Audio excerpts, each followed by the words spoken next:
بسم الله الرحمن الرحيم.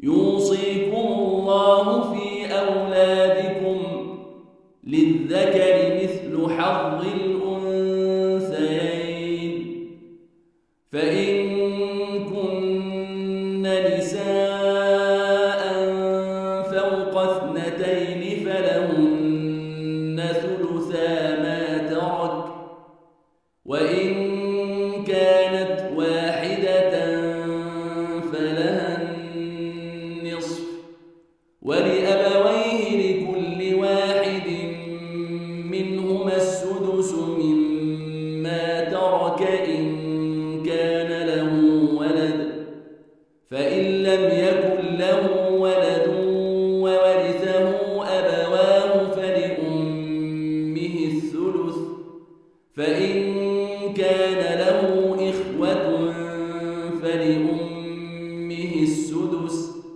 من بعد وصية يوصي بها أو دين.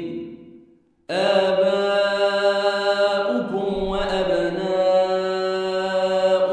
لا تدرون أيهم أقرب لكم نفعا، فريضة من الله، إن الله كان عليما حكيما.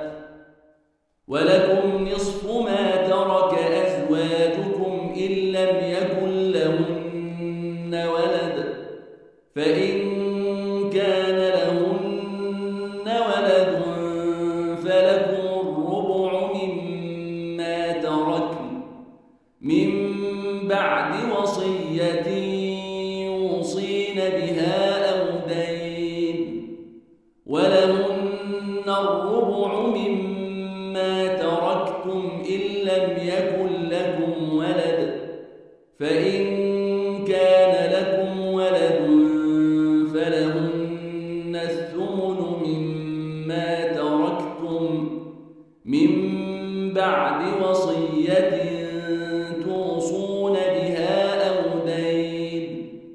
وإن كان رجل يورث كلالة أو امرأة وله أخ أو أخت فلكل واحد منهما السدس، فإن كانوا أكثر من ذلك فهم شركاء في الثلث من بعد وصية يوصى بها أو دين غير مضار،